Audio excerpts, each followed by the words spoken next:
Bom dia, graça e paz, iniciando em mais um devocional nosso. Hoje, lendo Marcos capítulo 2, um dos evangelhos aqui.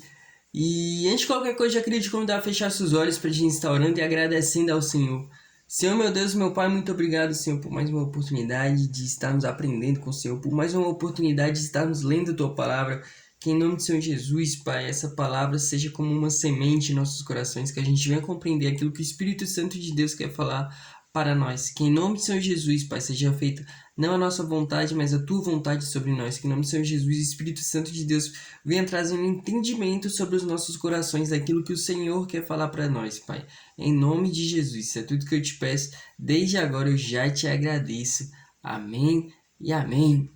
Marcos capítulo 2, se você quiser acompanhar comigo aí, a minha versão é a NVI, Marcos capítulo 2. Começa assim: Poucos dias depois, tendo Jesus entrado novamente em Cafarnaum, o povo ouviu falar que ele estava em casa. Então, muita gente se reuniu ali, de forma que não havia lugar nem junto à porta, e ele lhes pregava a palavra. Vieram alguns homens trazendo-lhe um paralítico, carregado por 4 deles. Não podendo levá-lo até Jesus por causa da multidão, removeram parte da cobertura do lugar onde Jesus estava e, pela abertura no texto, abaixaram a maca em que estava deitado o paralítico. Vendo a fé que eles tinham, Jesus disse ao paralítico: Filho, os seus pecados estão perdoados. Aqui eu queria dar uma rápida ênfase no quê? Porque esse capítulo em si, esse trecho em si, ele vai nos ensinar várias coisas de uma forma bem resumida.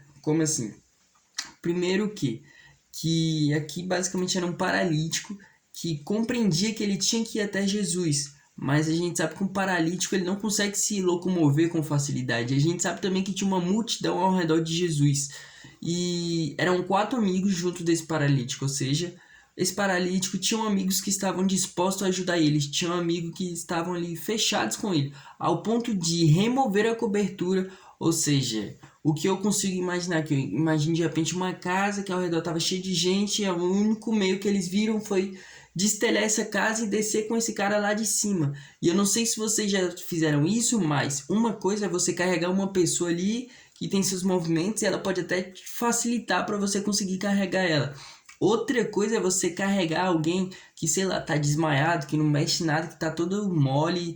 E como era o caso aqui de um paralítico, ou seja, ele não fazia movimentos ali para facilitar a vida desses 4 homens que estavam carregando ele. Ou seja, pode ter certeza que foi uma missão difícil, mas quando você está ao lado de amigos, esses amigos têm que ser pessoas que te impulsionam para perto de Jesus, pessoas que estão dispostas a pagar o preço para te aproximar mais de Jesus. E esteja perto de pessoas que vão de fato agregar na sua vida, a te deixarem mais próximo de Jesus.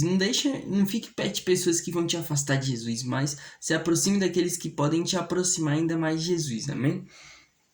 Versículo 6. Estavam sentados ali alguns mestres da lei, raciocinando em seu íntimo. Porque esse homem fala assim, está blasfemando. Quem pode perdoar pecados, a não ser somente Deus?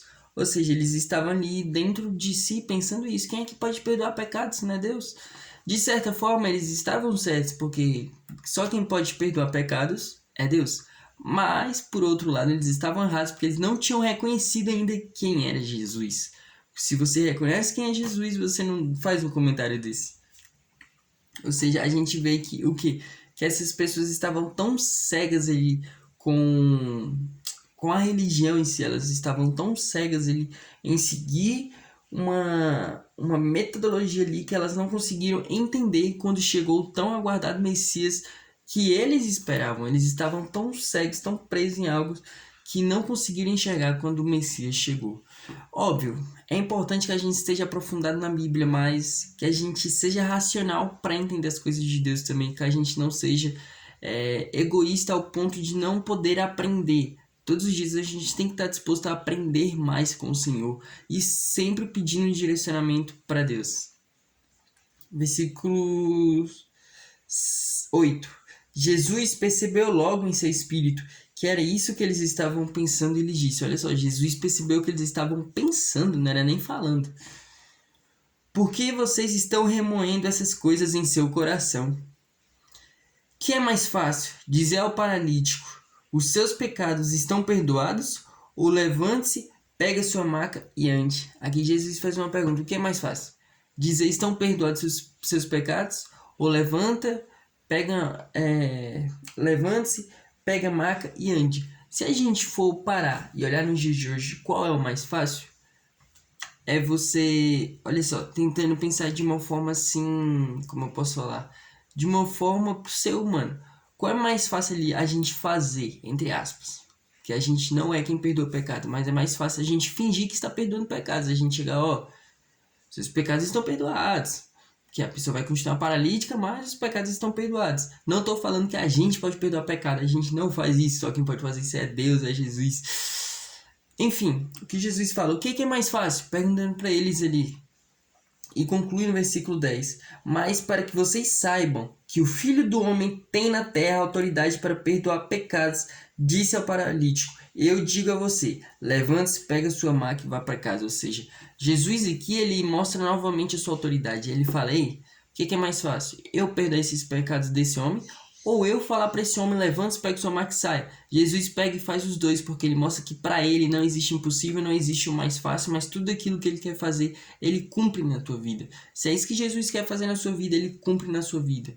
Se você tem pecados, ele quer perdoar esses seus pecados, mas para que ele perdoe seus pecados, você tem que se arrepender. Ou seja, entre esses dois, ao nosso ponto de vista, é muito mais difícil a gente dizer: ei, fulano, você que é paralítico, se levanta e anda. Mas se a gente for olhar em outro ponto de vista, em outra perspectiva, o mais difícil de fato é você perdoar o pecado de alguém, porque para você perdoar o pecado de alguém, esse alguém tem que estar verdadeiramente arrependido. Versículo 12. Ele se levantou, pegou a sua maca e saiu, à vista de todos, que atônicos glorificaram a Deus, dizendo: nunca vimos nada igual. Jesus perdoa pecados e faz paralíticos andar, porque para Jesus não tem nada impossível. Versículo 13. Jesus saiu outra vez para a beira-mar. Uma grande multidão aproximou-se, e ele começou a ensiná-los. Passando por ali, viu Levi, filho de Alfeu, sentado na coletoria, e disse-lhe: siga-me. Levi levantou-se e o seguiu.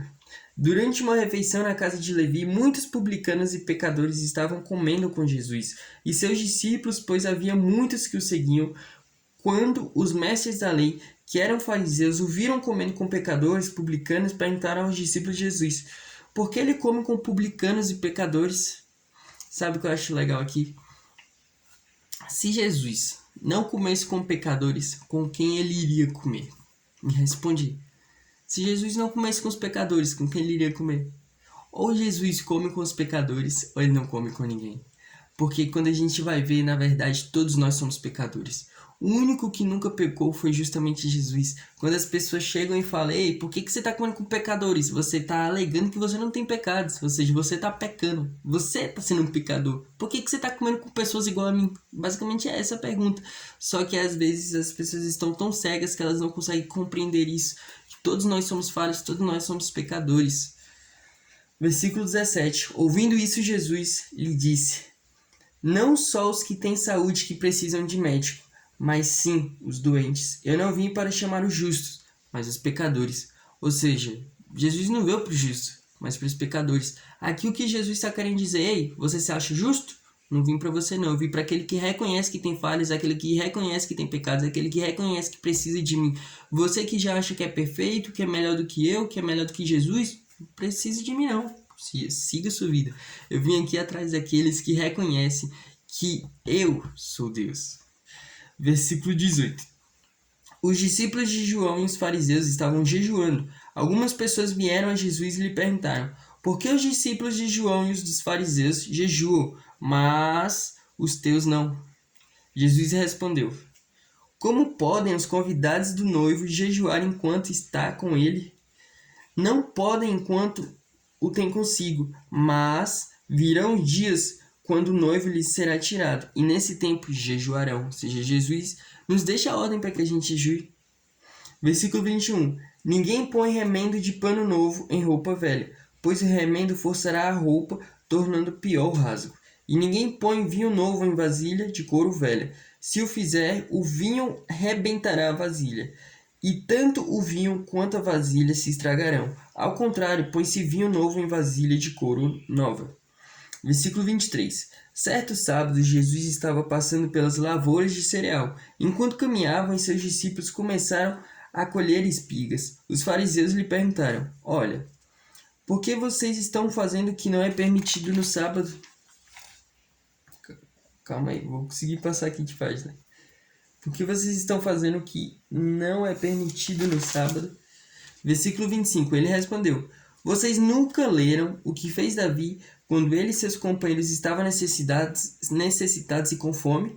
Nos dias do sumo sacerdote Abiatar, Davi entrou na casa de Deus e comeu os pães da presença, que apenas aos sacerdotes era permitido comer, e os deu também aos seus companheiros. E então lhes disse: O sábado foi feito por causa do homem, e não o homem por causa do sábado.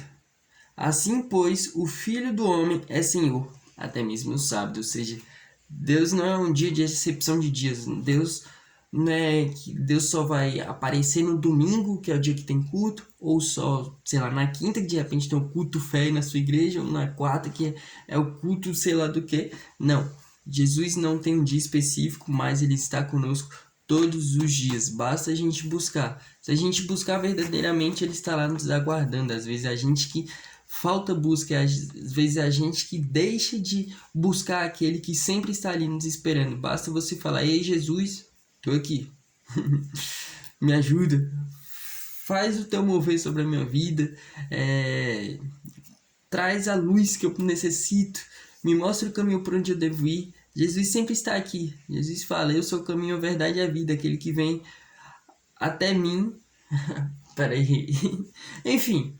Jesus disse: Eu sou o sal da terra, eu sou a luz do mundo, eu sou aquele que faz tudo, eu sou aquele que está acima de tudo e de todas as coisas. Jesus declara por diversas vezes: Ei, você quer conhecer a vida? Vem até mim. Você quer ter a vida eterna? Vem até mim. Você quer chegar ao Pai? Vem até mim. Você quer saber o porquê que você existe? Vem até mim. Todas as perguntas, a resposta está em Jesus. Toda a Bíblia está voltada para Jesus. Tudo do início de Gênesis a Apocalipse remete a Jesus. Então, busca Jesus enquanto há tempo. Não perca tempo. A gente não tem tempo para perder tempo. Amém? Tamo junto e até amanhã.